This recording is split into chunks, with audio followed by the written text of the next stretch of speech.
20 سال کے بعد کتنی تنخواہ ہے میری؟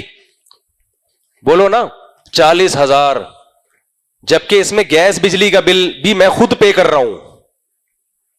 سمجھ میں آ رہی ہے بات؟ ہوا یہ تھا کہ 20,000 تھی. ایک دن کمیٹی والوں نے کہا ہم آپ کی دینی خدمات اور آپ کے جو مقام اور مرتبے کو دیکھتے ہوئے ہم آپ کی تنخواہ بڑھا رہے ہیں، 40 کر رہے ہیں. میں ایسا خوش ہوا، میں نے کہا واہ واہ سبحان اللہ 40. انہوں نے کہا زیادہ خوش نہ ہو، اب گیس کا بل اور بجلی کا بل آپ کو خود دینا پڑے گا، یہ اس کے ساتھ ہے.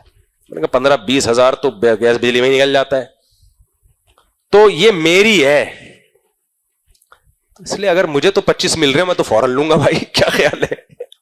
خیر میرا تو اپنا دوسرے وسائل بھی ہے نا، تو میرے ساتھ اتنے، میں نے تو 40 بھی میں کہتا ہوں نہیں دو، تکلف کی ضرورت کیا، وہ دے رہے ہیں، اللہ ان کو بہت نوازے، دے رہے ہیں، اچھی بات ہے. دوسرا میرے اسفار بھی اب بہت ہونے لگے ہیں، مجھے اب تو یہ لیتے ہوئے بھی شرم آتی ہے کیونکہ میں نماز میں اکثر غائب ہی ہوتا ہوں، تو میں کہتا ہوں چلو یار میں بھی کون سا پابندی سے، لیکن پابندی سے پڑھا بھی رہا ہوتا تو بھی 40 ہی ملنے تھے یا 50 کر دیتے زیادہ سے زیادہ.